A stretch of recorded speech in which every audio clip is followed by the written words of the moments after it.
is among the world's top 20 FDI destinations and top 20 international traders.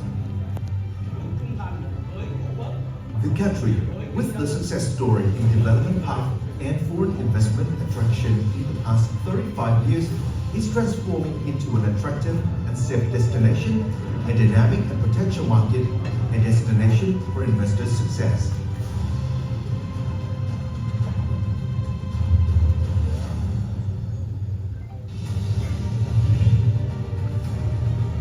Vietnam is one of the few economies with positive growth during the COVID-19 pandemic period. Last year, Vietnam's GDP reached a record growth rate of 8.02%. FDI attraction surpassed $29 billion with actual invested capital of over $22 billion, a 13% year-on-year increase. Trade volume stood at $732 billion, up by 9%. In the first half of 2023, greenfield investment in Vietnam increased by nearly 72%, with newly registered capital rose by 31% over the same period last year. With ambitious commitment of net zero carbon emission target by 2050, Vietnam is effectively implementing the national green growth strategy, boosting economic restructuring with regards to new growth innovation models, environment-friendly, social fairness, and sustainable development. The potential for cooperation in green growth, digital economy, circular economy, knowledge economy, science and technology, and innovation is rapidly expanding. Vietnam, with its strategic geographical position, is located in the heart of Southeast Asia, a dynamic development region. It only takes 1 to 5 hours to fly from Hanoi, the capital city, or Ho Chi Minh City, the nation's economic hub, to Bangkok, Singapore, Beijing, Seoul, Tokyo. Social, political, and macroeconomic stability are well maintained. The economy, with 100 million people, has steadily grown at 6 to 7% in the past 2 decades. Rising global status. Vietnam has strategic partnerships with 17 countries, including big ones within G7 and G20. Previously, the country well performed the role of ASEAN Chair, the 41st ASEAN Interparliamentary Assembly (IPA) President in 2020, and non-permanent member of the United Nations Security Council for the 2020-2021 term. Dynamic economic reform. For deeper integration into the global value and supply chains, Vietnam is accelerating its institutional reform, improving its business environment and national competitiveness. During the 2016-2020 period, Vietnam's business environment ranking, according to the World Bank, increased by 20 places. The country is one of the 2 Asian countries with long-term credit ratings at stable and positive, according to Moody's and S&P. Nikkei Asia assessed Vietnam has been leading Southeast Asia in terms of recovery after the COVID-19 pandemic and ranked 8th in the world. The country's happiness index also increased by 12 ranks from 77 in 2022 to 65 in 2023, according to the United Nations. Last year, Vietnam was the 3rd most attractive investment destinations in the world and the 2nd in Asia, according to Japanese Jetro survey, being in top 5 most attractive investment destinations in the world, according to Eurocharm survey. According to Global Business Environment Rankings by the EIU of the Economist Group, Vietnam's economy has the biggest growth driver and the most significant improvement in business performance, 12 places higher than the same period last year. Innovation. Making good use of internal resources for rapid and sustainable development on the basis of science and technology. Innovation and digital economy transformation is a cross-cutting point in the socio-economic development plan and strategy for the 2021-2030 period. Last year, Vietnam's Global Innovation Index ranked 48 out of 132, up by 20 places in the last decade and ranked 3rd in the ASEAN, according to WIPO. The National Innovation Center was established to promote the business ecosystem development and attract large innovation companies to bring in, incubate new technologies for the Vietnamese business community with the purpose of becoming the regional hub for science and technology. Infrastructure pillar. Vietnam is focusing its investment efforts on many large-scale transport and urban infrastructure projects, including North-South Expressway, airports, seaports, coastline roads, urban transport. Among these, Long Thanh International Airport, Ho Chi Minh City, is planned to become one of the new hubs for air transshipment in the region. Tremendous efforts are also being made on the expressway system with the expectation that by 2025, the North-South Expressway, with a total length of 1,814 kilometers, will be completed, and in the next 10 years, the country will have 5,000 kilometers of expressway. Workforce. Being the 15th dịch vụ, năng suất lao động của thành phố Hồ Chí Minh đó, thì cao gấp 2,6 lần trung bình của cả nước. Thì đó là một cái đặc điểm về kinh tế. Thành phố Hồ Chí Minh cũng là địa phương có hoạt động kinh tế năng động nhất và thị trường tiêu thụ lớn nhất của cả nước. Ở đây thì thu nhập bình quân đầu người của thành phố Hồ Chí Minh là 6.700 đô la vào năm 2022. Thành phố Hồ Chí Minh còn là trung tâm kết nối vùng. Ở đây là các vùng trong cả nước, đặc biệt là vùng miền Đông Nam Bộ, vùng đồng bằng sông Cửu Long. Hai vùng này có quy mô dân số kể cả thành phố Hồ Chí Minh là khoảng 40 triệu dân.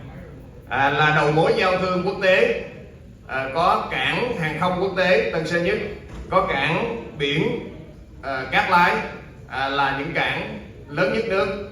Bên cạnh đó thì chúng tôi cũng tiếp cận với cảng Cái Mép, chúng tôi cũng tiếp cận với sân bay Long Thành trong thời gian sắp tới.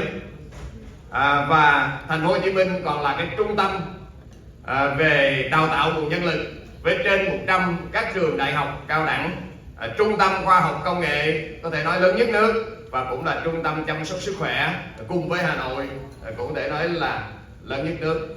Và thành phố Hồ Chí Minh có một cái đặc điểm nữa mà chúng tôi thấy rất thuận lợi cho hoạt động đầu tư, đó là có một cái độ mở rất lớn trong hội nhập quốc tế. Việc này thì có trước năm 1975 và có đa dạng văn hóa rất lớn, có thể chào đón, có thể hợp tác với tất cả các bạn bè đối tác trên thế giới. Thì với một cái đặc điểm như vậy đó, thì về phát triển công nghiệp thì thành phố Hồ Chí Minh chúng tôi là xác định là tập trung phát triển công nghiệp công nghệ cao, có giá trị gia tăng cao, tập trung vào các công đoạn, các cái khâu mà có giá trị gia tăng cao trong chuỗi sản xuất công nghiệp. Như thế tức là thành phố Hồ Chí Minh không cạnh tranh với các địa phương xung quanh trong cái công nghiệp chung, mà chỉ chọn những khâu, những công đoạn mà thành phố Hồ Chí Minh có lợi thế. Từ đó thì thúc đẩy cái chuyển dịch cơ cấu kinh tế nội ngành công nghiệp theo hướng công nghệ cao, theo hướng gia tăng năng suất lao động và theo hướng là tăng trưởng xanh bền vững. Thì với cái định hướng như vậy đó, thì thành phố Hồ Chí Minh chúng tôi trong thời gian vừa qua chúng tôi đã xây dựng và phát triển 17 khu chế xuất, khu công nghiệp với hơn 4.100 hectare, và đặc biệt là chúng tôi có khu công nghệ cao thành phố Hồ Chí Minh là cái khu công nghệ cao quốc gia với 913 hectare, và tại đây thì đã triển khai đầu tư, thu hút đầu tư nước ngoài, trong nước rất thành công với trên 12 tỷ đô la. Và cái khu công nghệ cao này đó là có một sứ mạng phát triển các cái ngành công nghiệp nền tảng chiến lược quốc gia. Và trong thời gian sắp tới thì chúng tôi sẽ vừa mở rộng vừa chuyển công năng của các khu công nghiệp, khu chế xuất hiện tại và mở rộng đến 6.000 hectare các khu chế xuất, khu công nghiệp. Đồng thời đối với khu công nghệ cao thì chúng tôi bên cạnh cái việc là lấp đầy thì chúng tôi sẽ mở rộng cái giai đoạn 2 ra xây dựng cái công viên khoa học công nghệ với thêm 200 hectare nữa để phát huy cái khu công nghệ cao thành phố Hồ Chí Minh.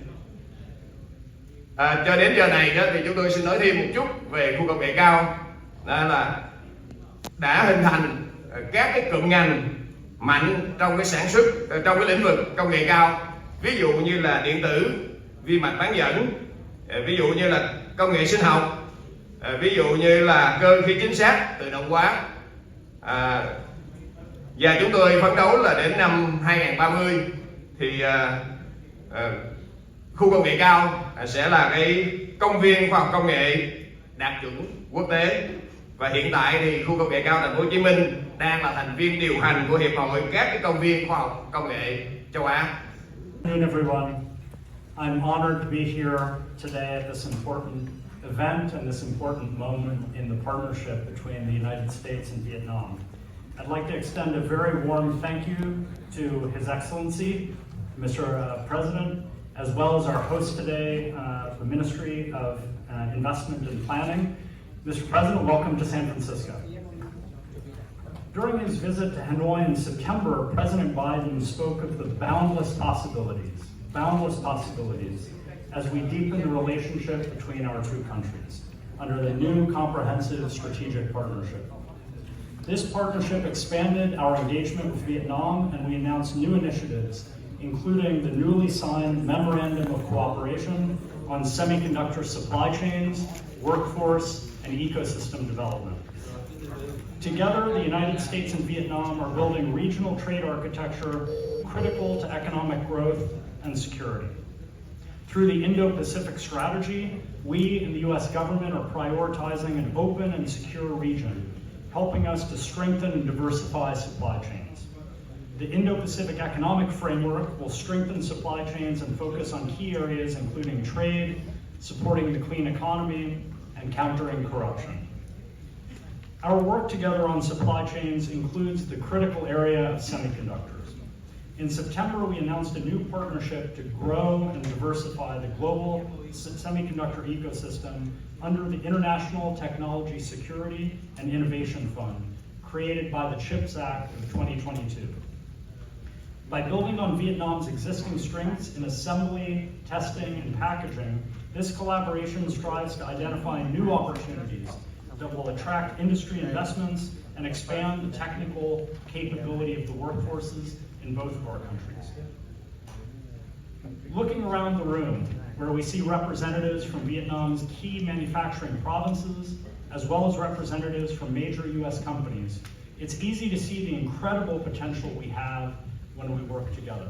I first visited Vietnam in 1997. I last visited Vietnam last year, and the dramatic transformation of the country is testament to the potential and a preview of what lies ahead, especially as we deepen the partnership between US companies and the provinces and government of Vietnam. The numbers tell the story of our rapidly expanding economic ties. Vietnam is the United States' 8th largest trading partner in goods. Trading goods exceeded $138 billion in 2022, remarkable growth over the last 30 years since I first visited Vietnam. Collectively, US companies have invested billions of dollars in provinces across the country, integrating the country into global supply chains, creating high-quality jobs, fostering talent and innovation, and bringing world-class products and services to support the country's development. Let me give you a few specific examples of how US business is engaging Vietnam.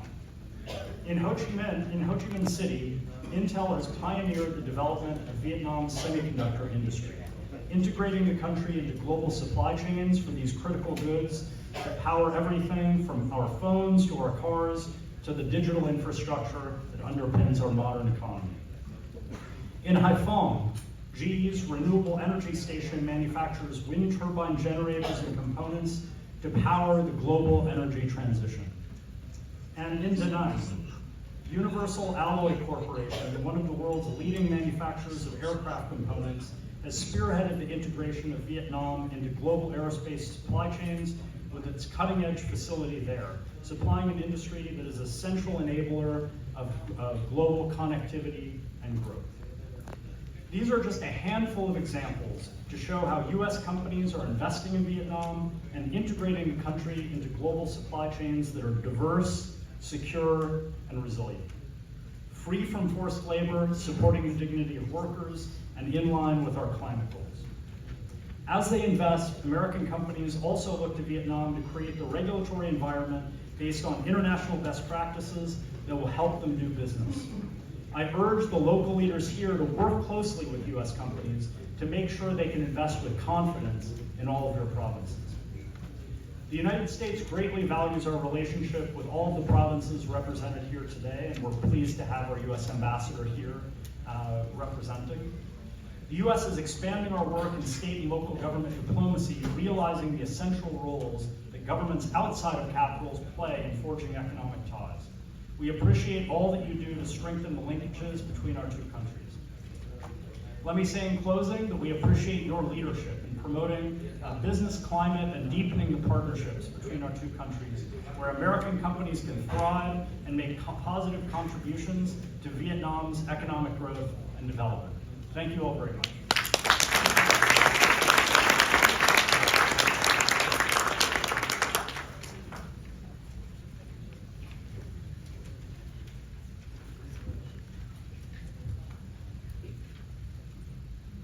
Xin cảm ơn những chia sẻ của ngài trợ lý Ngoại trưởng Hoa Kỳ